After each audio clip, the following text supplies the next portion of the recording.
impact para sa ating Panginoon. Hallelujah.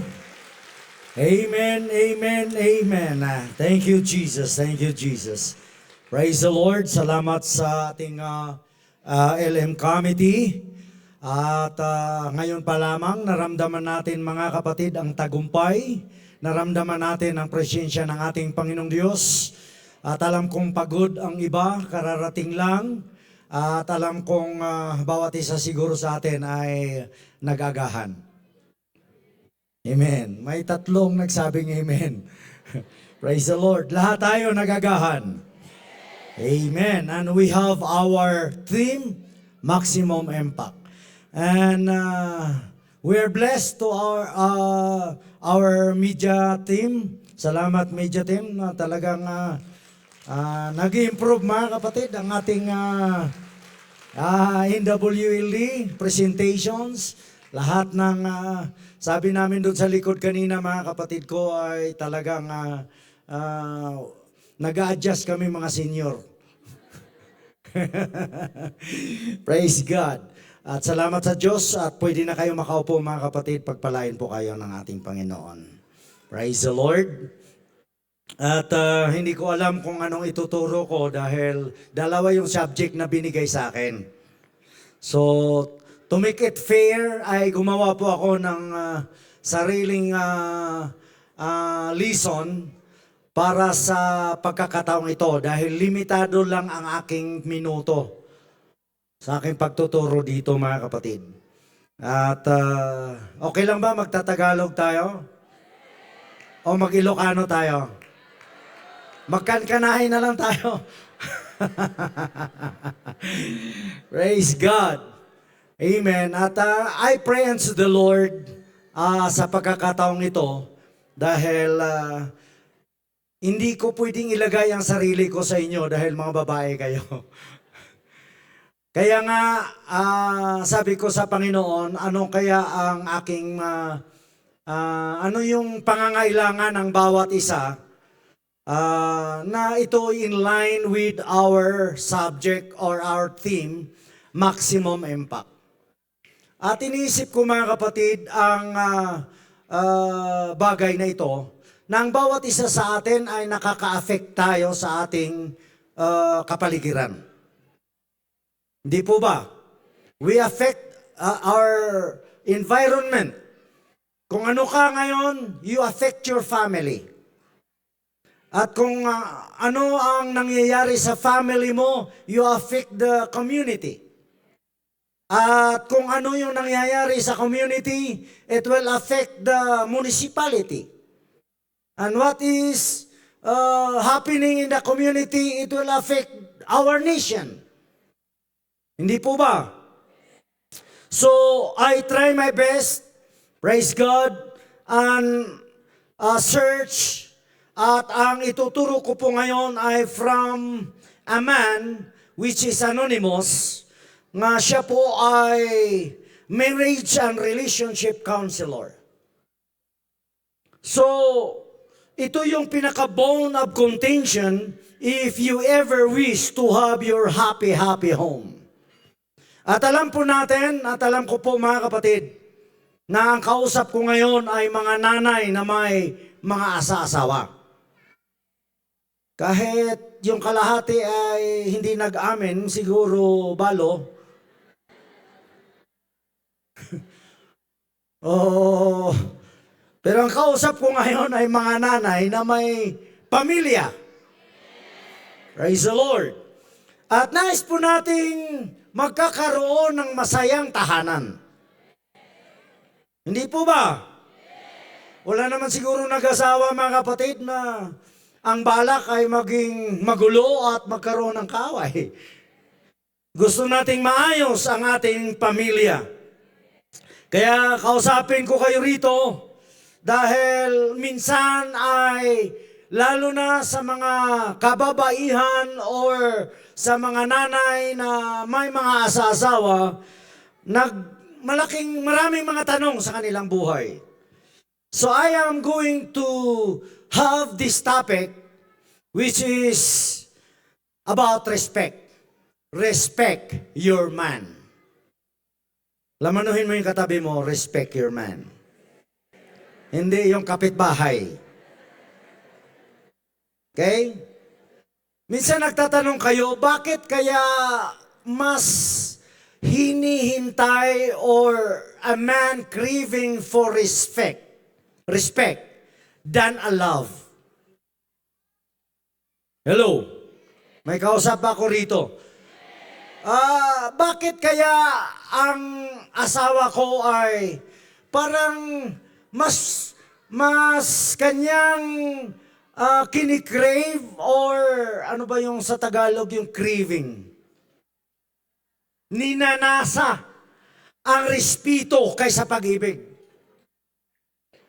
Okay? So, itong subject na ito is for the married woman. At ang kausap ko ngayon ay married woman. At huwag niyo akong tingnan na sabihin ninyo na lalaki kasi siya nagturo eh. Nagtuturo din kami sa mga tatay. Balanse lang ito. Hindi po ganito. Magtuturo din kami sa mga tatay tungkol sa mga tatay. Pero ang kausap ko ngayon, mga nanay. Kaya ang mga tatay ngayon, pasensya na kayo. Okay? Dahil ladies, conference po ito. So, ito po ang ituturo ko sa inyo ay tatlong bagay that I will give you 3 things that respects for a man contains, which makes the air that we breathe in the home. Okay? So, ano kaya itong mga bagay na ito na nakakaloob doon sa respect?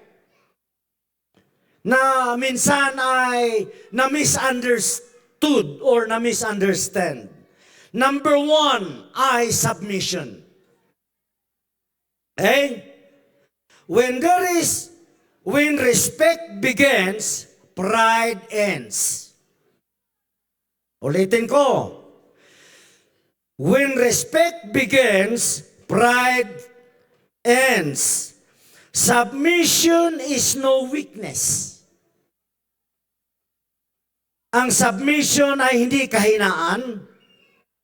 It is not silence, but it is wisdom. Hello? Submission is no weakness. It is not silence, but it is wisdom. It is the quiet strength of a woman who understands orders and timing. So, mayroong kasabihan na ang ilog na dahan-dahang dumadaloy ay nakakarating sa dagat. Ngunit ang bawat ilog na nakipaglaban sa bawat bato, it will dry up along the way. Okay? Submission is that gentle flow, and it is choosing peace over unnecessary battles. Sinong laging may kaaway or kasagutan sa loob ng bahay?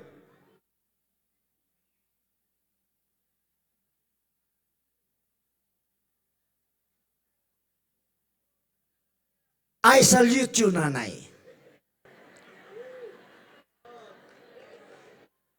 You can do 3 things in one time. Naghugas ng plato, nagsasalita. Naglalaba, nagsasalita. But it is choosing peace over unnecessary battle. Choosing understanding over constant resistance. A woman who submits does not lose her voice. Minsan kasi, pag hindi ko sasabihin ito, talo ako. But she refines it. She knows when to speak and how to speak. She knows that a home is not built on competition, but on alignment. Okay? May kasabihan na pag ang dalawang baka uminom sa isang planggana, hindi maiwasan, mabasag ang planggana. So, if the home then ay mayroong struggle, maaring mayroong or lalabas ang problema. Submission is the wisdom to recognize leadership and support it, not sabotage it. Okay, sorry hindi ako marunong mag-English, pero English yung nakasulat dito. Kaya i-English ko na rin dahil nag-umpisa na si Ma'am Arlene na nag-English kanina. So, recognize, submission is the wisdom to recognize leadership and support it, not sabotage it. It is not blind obedience, but intentional cooperation. It is saying, I am with you, even the road is uncertain. Okay? Because every man, no matter how strong, carries battles you may never see, and a wise woman does not add to that burden. Hello? Hindi lahat ng problema ng asa-asawa nyo sinasabi sa inyo. At dapat magpasalamat kayo doon. Dahil kung sinasabi lahat ng problema sa inyo, hindi ko alam kung gaano nakaputi ang buhok nyo ngayon. We men, may mga bagay pong sinasala po namin. Hindi lahat ng bagay sinasabi namin sa inyo. Sister Rose, alam niyan, sinisingil niya sa akin. Bakit may ganyan pala hindi mo sinasabi sa akin? Kasi ayaw kong maproblema siya sa problema ko. Hello? Ang problema, kung may problema na siya, dinagdagan mo pa. So, the home is a place of rest, not a place of battles and wars. Hello? Hindi man maiiwasan ang tinatawag na discussion, but it must be constructive or nakakatulong. So before I go on to the next, mga kapatid, dahil very napakaiksi lang ang time ko rito, my question to you is, are you bringing peace to your home, or are you turning every moment into a battlefield?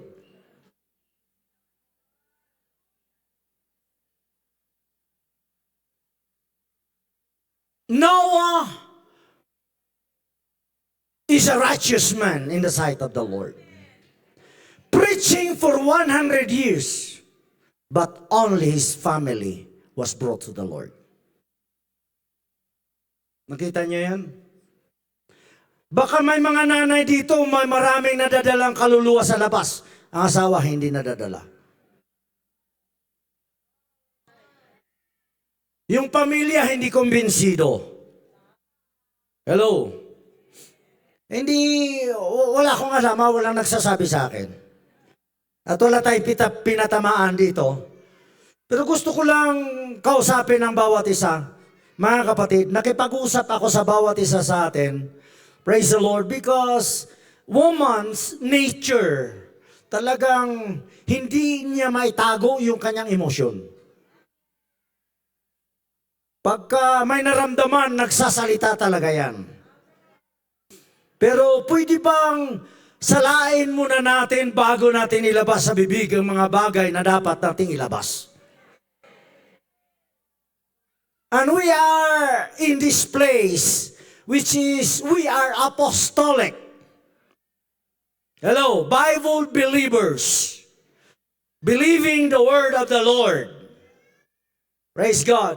Sabi ng isang pastor, ako preacher ako sa pulpito. Pagdating sa bahay, may preacher ako eh.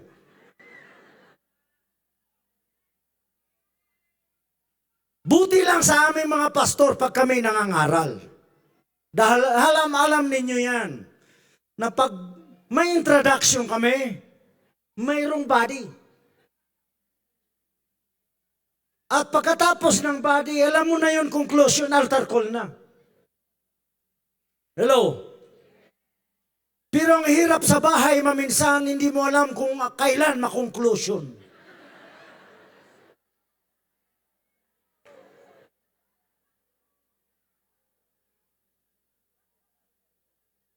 Kaya nga, sabi ni Arwan, ating leader, speaker of the house.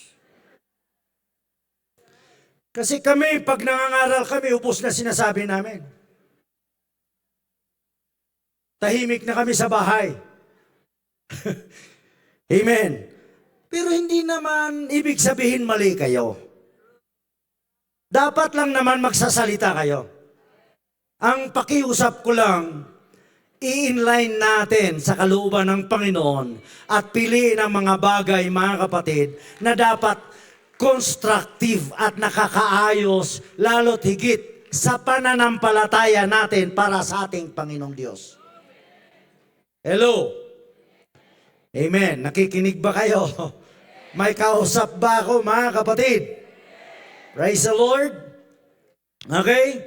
Yun ang number 1 na dapat nakalakip sa respect, submission. Okay? Hindi ibig sabihin you have no word. Hindi ibig sabihin na you have no decision. Magpasubmit ka na lang, bow ka na lang ng bow. No. Amen. Ang mag-asawa dapat pag-usapan ng maayos, pag-isipan ng maayos, at desisyonan ng maayos. Praise the Lord. So, yun, ang tanong ko sa inyo, are you bringing peace to your home or are you turning every moment into a battlefield? Kaya tuloy, yung asawa mo, nasa kapitbahay na. Yun ang nangyayari, mga kapatid, sa mga unbelievers. Nandun sila sa inuman, nandun sila sa diskuhan. Dahil sa bahay, hindi nila maramdaman ang katahimikan. Hello? So, walang problema doon. We need your voice. We need your suggestion. But it must be in line to the will of God. Baka sabihin nyo, pambira naman si pastor, pinatahimik na kami. Hindi po ganoon ang punto ko rito, mga kapatid. That's not the point of this subject that I teach. Amen. It's respect, submission, at mayroong alignment sa kalooban ng ating Panginoong Diyos. Turn your home into blessing. Hello? Huwag kayo mag-away na nakatingala yung mga anak nyo. Huwag kayong magsagutan na nakatingala yung mga anak nyo, mga kapatid. Praise the Lord. Pwedeng dalhin nyo sa loob ng kwarto, magsisigawan kayong pabulong.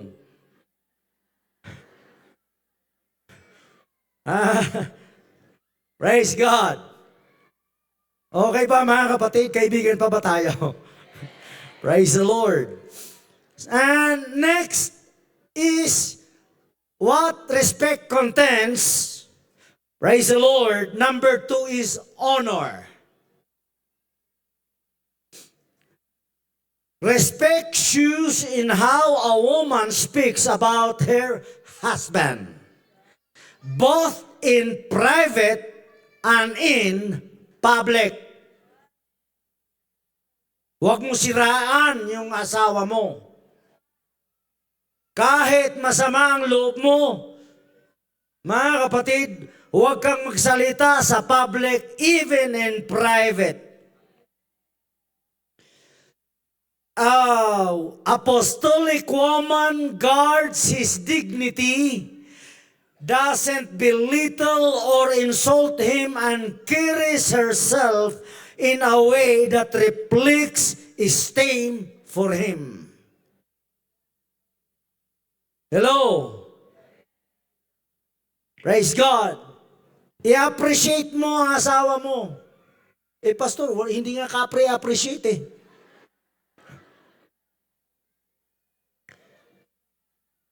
Ang tanong ko, bakit yun ang inasawa mo at pinili mo? Sino may kasalanan doon?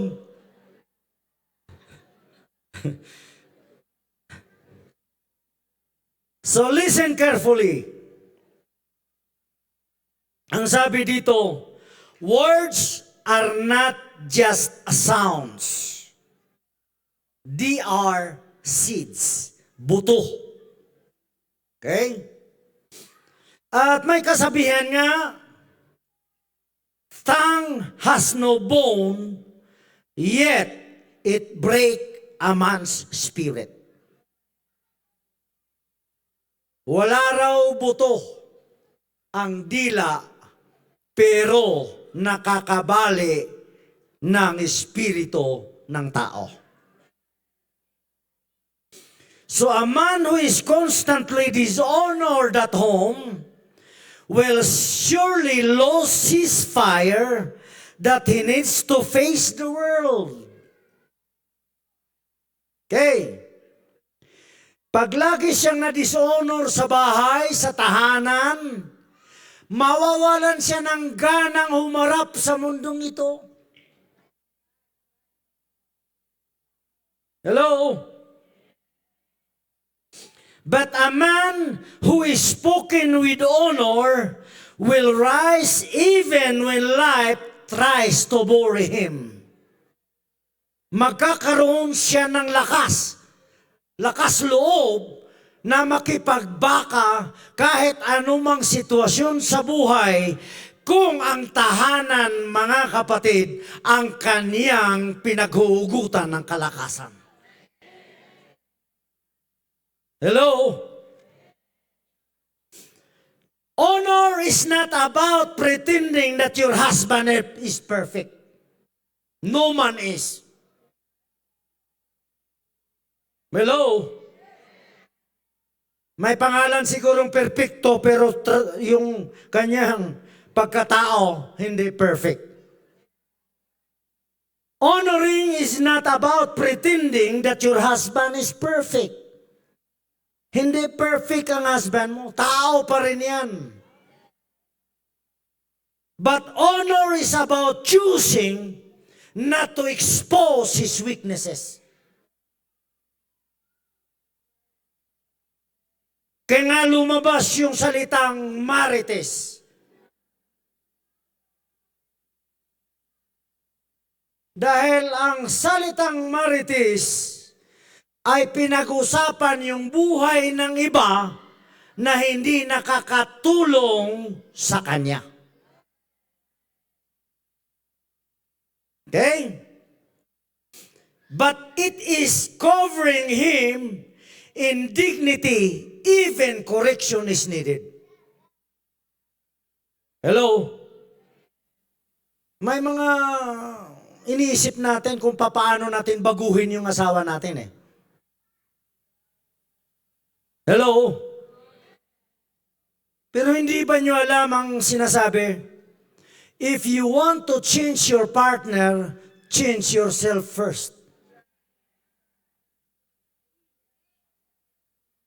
Hello? Okay. At alam ba ninyo mga kapatid, kung ayaw mong magpapasensya sa asawa mo, hindi mo alam, pinapasensyahan ka rin niya.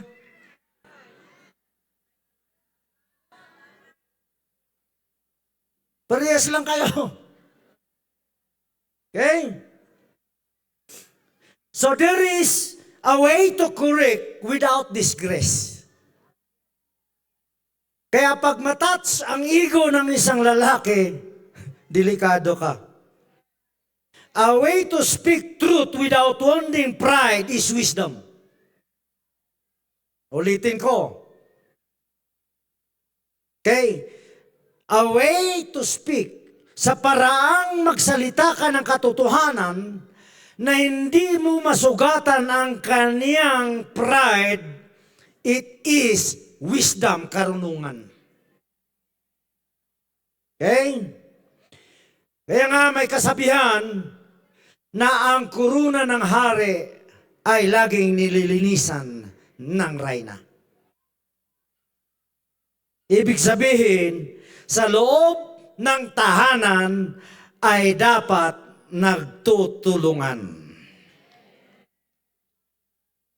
So a words of a king or a queen or a woman can either polish that crown or throw it into the dust. Pwedeng mawalang saysay. Praise the Lord. Yan, kailangan ko yan. Lumawanag na ng kaunti. Kailangan ko yan. Amen. Praise the Lord. So bago po tayo pumunta sa ikatatlo, answer me this question. Do your words about your husband build him up or gently tear him down?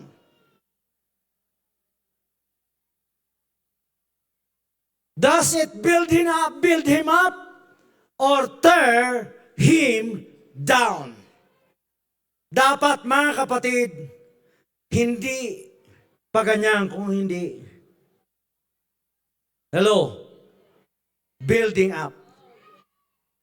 At kahit sasabihin natin, yung asawa mo ay hindi gaya ng asawa ng iba, he will fight life's battle. Praise the Lord. Dahil hindi mo alam kung ano ang kanyang inaharap dun sa trabaho, kung may trabaho yan. Hindi mo alam kung anong problema, struggle niya sa buhay. Praise God. Doon sa labas, mga kapatid. Pagdating pa sa bahay, naghihintay ka. Magsasalita. So does your word to your husband build him up or gently tear him down? Praise God. Ang tanong ko, if God will give you another chance to marry, do you marry again your husband?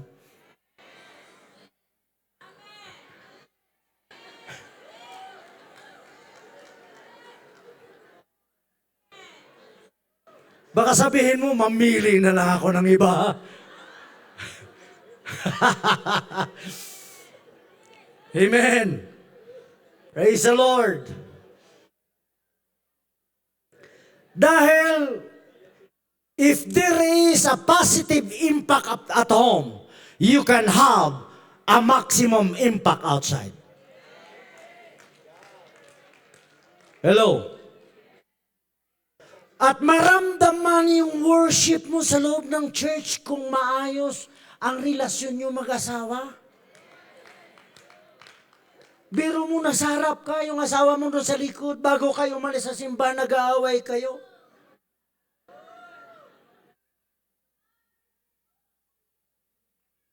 Yung nasa harap, ayaw kong itaas ang kamay, baka sabihin niya, hipokrito ako. Tapos palingon-lingon ka man, sasayaw-sayaw pa.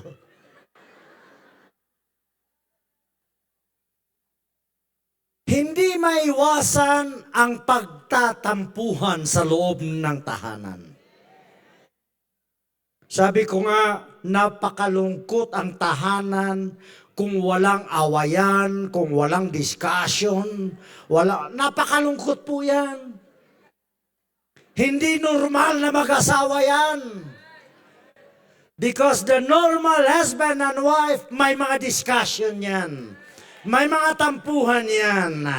May mga pag-aaway-awayan. But it's not a time to break your relationship. But it's time to build a strong home. Amen. Praise God because of our faith to the Lord Jesus Christ. Okay lang ba mga kapatid? Mayroon ba tayong natutunan? Ako, may natutunan ako rito while I'm studying it. Napakaganda po ito, mga kapatid. Amen. Na respect is submission, and respect, amen, praise the Lord, is honoring. And the last one is respect is supporting. Support. Respect is seen in her standing with her husband. Amen. Everybody say praise the Lord. Do you encouraging your husband's effort? Hello? Do you believe his vision? Yung kanyang pananaw sa buhay? And are you being steady partner through challenges instead of working against him? Okay? At nais kong sasabihin sa inyo, life is not always kind.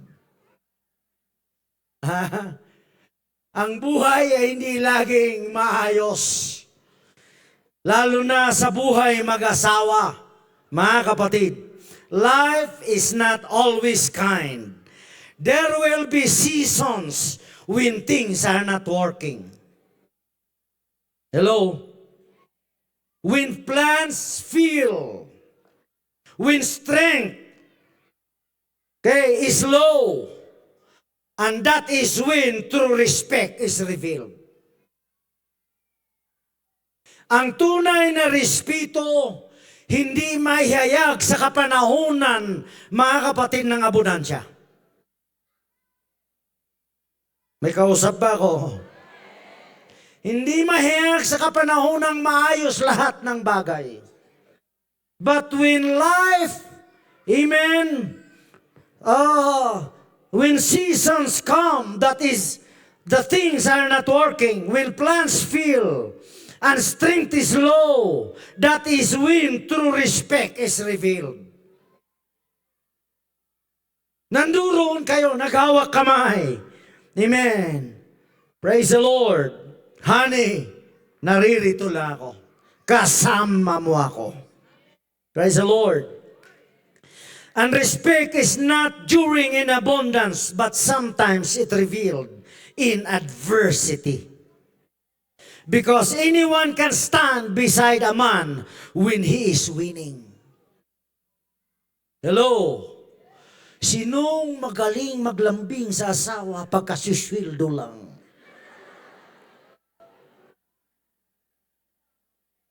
Ang bilis ng honey. Amen. Ang bilis ng pagsabi ng love. Dahil katapusan. Hello? When he is winning. But it take character to stand with him when he is struggling. Praise the Lord. Ang sabi nga, mga kapatid, may kasabihan na ang kaliwang kamay ay hinugasan ng kanan. At ang kanang kamay ay hinuhugasan ng kaliwa. Huwag na kayong magsilita kung putol yung kamay nyo. Isa na lang ang hugasan. Amen. But the right hand washes the left, and the left hand washes the right, and both becomes clean. Okay? So marriage is not exchange. Support is not one-sided. It is a partnership, uplifting, strengthening, and covering each other. Praise the Lord. A supported woman become her husband's safe place. Praise the Lord. Not a place of judgment. Ikaw kasi ura-urada ka. Ikaw kasi ganito ka. Amen. Hindi po ganon. Praise the Lord, dapat ang ating tahanan is a place of cooperation, not a place of judgment, not a place of constant criticism, but a place where we can gather strength again. Praise the Lord. And every woman must believe her husband. Everybody say, praise the Lord. He believes her husband, even he doubt himself. Dahil kami rin mismo, may mga doubt din kami. May mga pag-aalitlangan din kami sa buhay. Pero pag naririyan kayo mga kapatid, praise God, nakapagpalakas kayo ng loob. Ang sabi nga nila, every success of a man, there is a woman behind. Kaya napakalaki ang inyong papel upang magtagumpay ang tahanan at magtungkumpay ang relasyon ninyong mag-asawa. Praise the Lord. So when life tries to confuse him, because the truth is this, many men are not broken by the world outside. They are broken by the lack of support inside their own homes. Hello? And when a man loses that, he begins to drift. But when he knows that no matter what happens out there, I have someone who stands with me.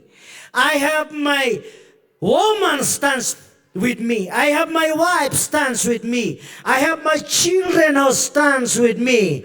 That man becomes dangerous in a good way. Praise the Lord. Hallelujah. It is not all apostolics.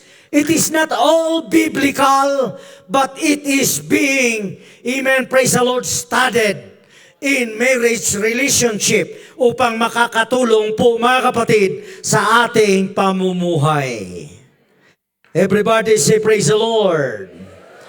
And the man that is supported by the family in words, in encouragement, in prayer, amen, he becomes focused, he becomes determined and unstoppable. And now answer me this last question. Are you actively helping your husband to become bitter or making the journey harder for him?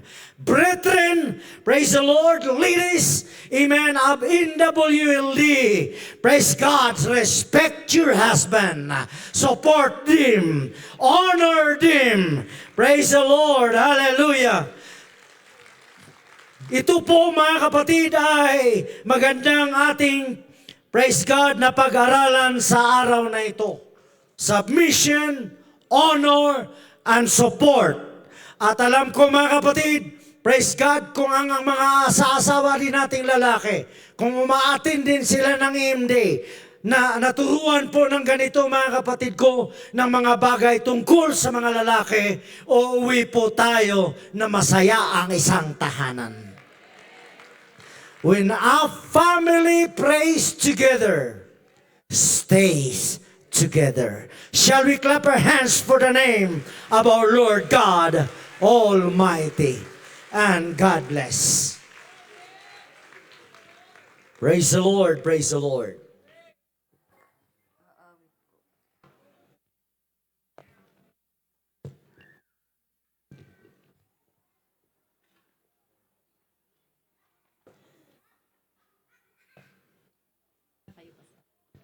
Palakpakan natin ang ating Panginoon. So first lecture pa lang, meron na po tayong marami na po tayong mga takeaways. Amen ba mga kapatid? Amen. Napakalaki ang